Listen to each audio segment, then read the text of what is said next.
Hi, my name is Aiden, and I kind of like grow stuff. I've taught growth to thousands of people. I'm a coach, I'm a public speaker, and I also work with a bunch of companies in setting up growth plans, strategies, executing them, and I also work with an agency. And by night, I play lots of video games and stream them, so that's interesting to you. You can also go check that out. Anyway, you probably reluctantly clicked on this video after seeing the title. You've probably been on YouTube long enough, you know, it's 2021. We know, we've seen these clickbait titles. There's no what little trick to growing stuff. No, it doesn't exist. And you would be right and wrong. No, if you came to this video expecting some one-size-fits-all quick solution to solve all your growth needs and make your internet famous or make your new clothes brand sell thousands and thousands of pieces, not gonna happen. That doesn't exist. I'm sorry to break it to you. It does not exist. What does exist is a set of methods and strategies which, when combined with a growth mindset, or the proper mindset, that allows you to find these golden nuggets that work really well specifically for you and your use case. And it's fortunately quite easy and simple to do. And when I say easy, it's kind of a lie. Like, it will take some effort and it will take some work. It's not like it's just gonna happen magically. But then you wouldn't be at this video if you weren't willing to make some effort. And if you have your own platform and you work in a team and you don't want to work, I would maybe reconsider your life. So we're going to talk about growth hacking, and it's probably one of these terms that you've heard thrown around and talked about. It's like one of these buzzwords, and quite ironic. I've been doing growth hacking for years. I coach and train people it, and I still to this day also kind of think it's a nice, fun word for we do marketing well, and I would kind of be almost completely right, but it is a little bit more than that. It's specifically a data-driven approach to experimentation. What you're trying to do and achieve with that is to de-risk your decision making. So have you ever seen any big television campaigns like Coca-Cola, for example? You've seen these adverts. What they cost is a lot, not just in money, but in time, resources, effort. It's tough to set those things up, no? So you want to make sure that before doing it, you know that it works. And that's what we do with growth. Now, if you're an individual like me, you don't want to start throwing hundreds of euros or thousands of euros around when you don't know if you're actually going to get a result from it. You just waste your money. So we don't want to be throwing our money. It's not like a Steam summer sale, is it? The other thing that growth hacking is not is you might, when you hear the word hacking, start picturing like the movies. Some dude rocks up to a PC and opens a terminal, and on there is this green text, and he starts going on the keyboards, hacking into the World Bank and stealing money.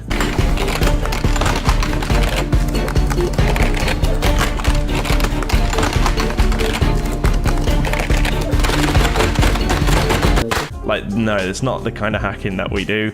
It's more like life hacks. I'm almost 30, and the other day I learned that you should put a bin bag on upside down on the bin and then push it in. It's way easier to put the bin bag on, and I only just learned that.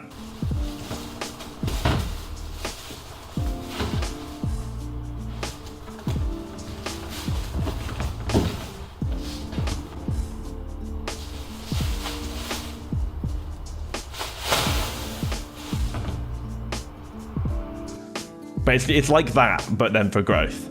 So if you ever went to school, and I would assume that most of you did, and if you didn't, I would maybe start a conversation with your parents, maybe ask them why you didn't go to school.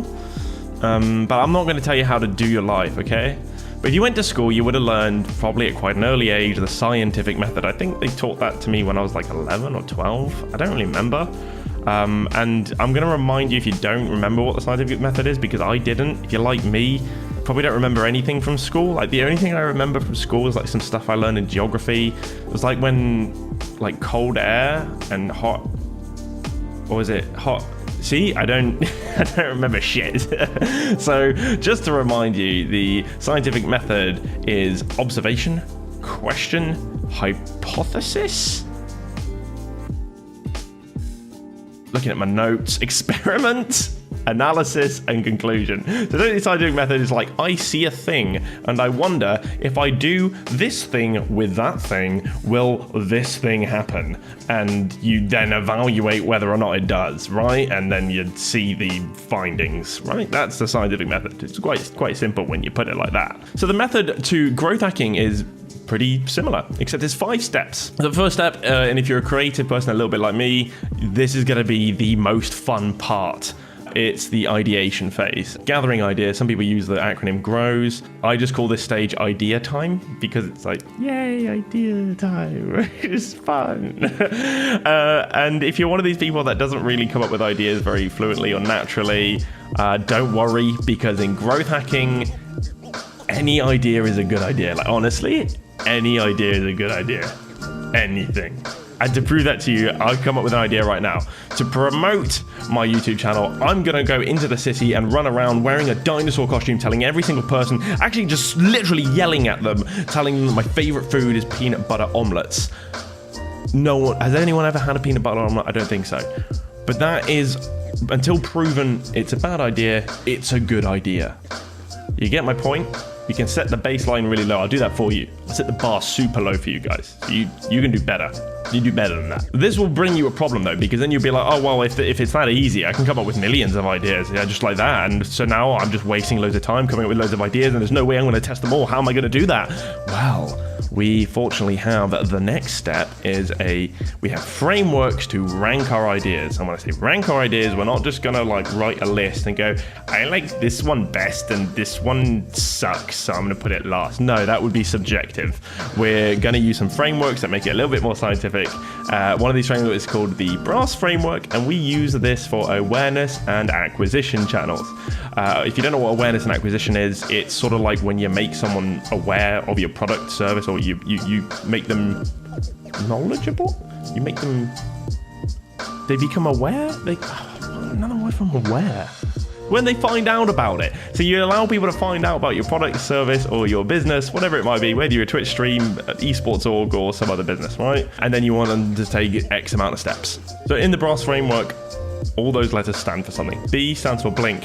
This is going to be your gut feeling. You know, how do you feel about this experiment? Do you think it's a good idea? R is then relevancy. So how relevant is this idea to your product or to the channel that you're going to use? A is then the availability in terms of, is it expensive? Is it cheap? Does it take a lot of time, resources to do it? So how available, how easily can you make it? And then the S is scalability. So how easily can I take it from this little baby sort of minimal viable experiment and then blow it up, double down on it and make it a big cool campaign. And the last S is score. So to get the score, we multiply the scores that we gave all the other ones and we score them from 1 to 5. So just as an example, we're going to take my dinosaur costume sprinting around the city yelling at people, right? For blink, for my gut feeling, I would give it a 5 because it's a fucking fantastic idea. Like, no way you're going to run through that city and people aren't just going to be like, what? They're going to be so bamboozled, they're going to be like, oh, what's this? And it will definitely strike conversation. I think it's a fucking fantastic idea. You tell me otherwise, you're wrong. However, though, when we move on to relevancy, I would say that probably to grow what I do and to achieve what I want to achieve, it's not very relevant to my product service, right? Like, I don't see how I can tie it together. So I'm going to give it like a 2, and that's being like really nice, like flexible. I'm like, I'm just stroking the idea a little bit because I like it. So I'm going to give it a 2. Availability, I would give it a 2 as well because as much as I would love to own one, so if anyone here wants to get me one, like let me know, because I would have to get a dinosaur costume. They're probably not very cheap. I'd have to wait for it to be delivered, and it's just going to take more time. So availability, not so much. And then scalability, I'm going to give that a 1. Like, as much as I was trying to be nice on the other 2 and give them 2, I'm going to give scalability as a 1. Because I don't see how am I going to take that and make it a bigger campaign. Like, I could get like 100 people to run through the city with it, but then I would have to source all these people. I'd have to pay them all. I'd have to get all the costumes. And then I couldn't just do it in one city because there's only so many people you're going to reach, right? So I have to get all the other cities. Like, it doesn't sound very cost effective. It sounds like a real pain in the ass, like logistically as well. So not very scalable. So if I multiply all those numbers together, we get 20. Yes, you multiply them. Not a very high score. So I would assume that you can come up with a better idea and get a better score than 20. If not, I'm really disappointed. And so then the framework that we use for ideas that are not for awareness and acquisition, we use a framework called PIES. That's potential, impact, and ease. They kind of speak for themselves. You do the exact same thing. You get it, right? Yeah. Unless you're the people that can't beat the idea that I had, then probably you don't get it. All right, so once you've ranked all of your ideas, the fun is over. Well, you know what? A lot of people would say this is where the fun starts. For me, I like the idea phase the most. So now you're going to outline your experiments. This is where you have to actually start using your brain a bit more and starting to think. So when we outline experiment, first thing we want to think of is how long do we need to run this experiment for? I'll give you a little tip. You're going to need at least 2 weeks, because if you do less than that, you're not going to get enough information and data. And I wouldn't say you really need more than 3 or 4 weeks, because if you're doing it more than that, you're kind of just wasting your time. Like, you're just going to keep getting the same findings over and over. You've already learned enough in that time, so no need to drag it out. We then need to think of what tools will I need to do this. So I don't know, maybe you're running like a Facebook ad campaign, so you need to do some design, so you need some software to design something, or maybe like a website like Canva to set up some simple social media design post things, and then you're going to need a landing page that people go onto. So maybe you're going to use like Wix or Instapage or Webflow, something like that, or Unbounce, I don't know. So make sure you write down those tools that you need. Then you're going to think, what skills do I need? Do I have all of the skills? Like, if you're a bit of a jack of all trades, you might be all right. You can probably run a lot of experiments on your own. I always try to think of experiments that I can execute solely by myself, because it just means I don't need to rely on anyone else. But sometimes you might need a designer or a developer or someone else. So try and think of who do you need to include. And the next step is then also, which stakeholders do you need to include? Now, if you're an individual like myself, there's probably not really anyone you need to inform. But if you're in like an organization or a business, they might have like, I don't know, like a marketing department, or like like a legal department. And if you were gonna like run through the city dressed as a dinosaur, like they might want to know that there's some like dickhead running through the city dressed as a dinosaur yelling at people, like representing the brand on sort of company time. Like, I think you should probably inform people. I mean, I would do it anyway, even if they said no, and get maybe fired, but like, you should probably tell people about it. Now, one of the most important parts of the outline is what information do we need to track. So your hard data, which is like the numbers, the quantitative stuff. So your graphs, your I don't know, like numbers, right? That's like very objective information.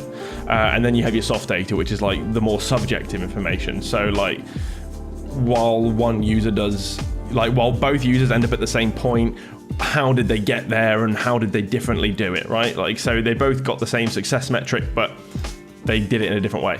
And yeah, success metric. So what determines your experiment successful? So if I was, say, trying to grow my Twitch channel by using ads, I would want X amount of viewers that stay for X amount of time. And it's important to really think about this metric. If I would just get a certain amount of users that would come to my channel but only watch for 4 seconds, it doesn't really provide me any value. And that might suggest that maybe the ad that I was running or the information I was giving was not so relevant to what they actually came to.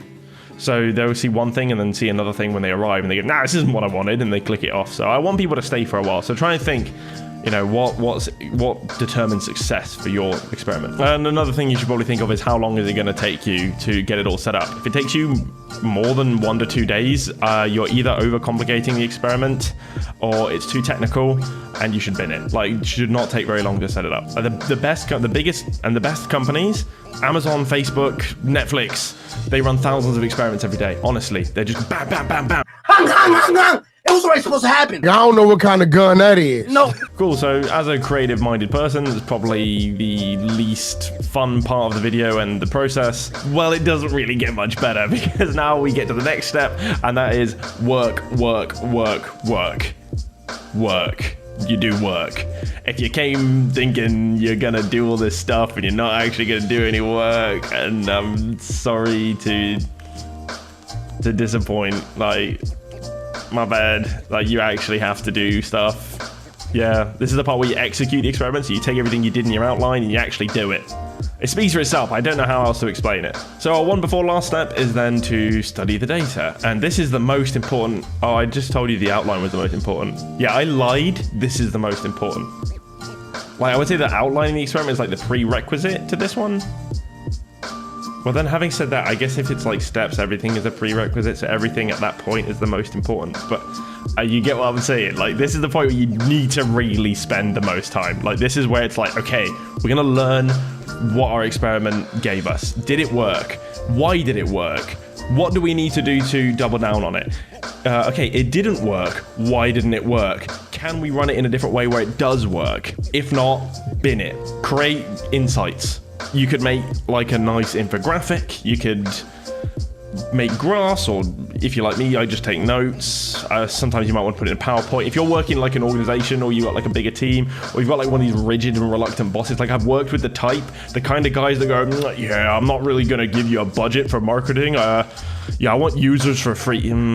Sorry, buddy, it doesn't work like that. But you will get these people, and when you go to work, and you need to show them why they should spend money on this thing. So having that information and that data available, or those insights, really, really going to help you a lot with stakeholder management. And a final step is to just repeat the whole process. And that's what's so great about growth hacking, is that like the fun never stops. Like, we just keep going and going, and like you come up with ideas, and you make outlines, and you work, and then you do more work, and it just keeps going. You just keep creating more work for yourself. It's amazing. Like, I haven't slept in like 4 years. It's so good. Like, you just keep, yeah. No, but it's good. Like, you just have to repeat the process, because that's how you keep getting more and more findings. And while you have some things that are somewhat successful, you'll eventually get like this golden nugget, like, boom, and that's how like viral things happen. And that's how growth is really achieved. No, I'm not even exaggerating. That's actually how it works. Okay, so if you stuck around to the end of this video, first of all, you're a legend, and I can put that into my sort of YouTube vanity metrics, and I can be like, yeah, you see, these people, they watch the whole video. If you made it to the end, thank you.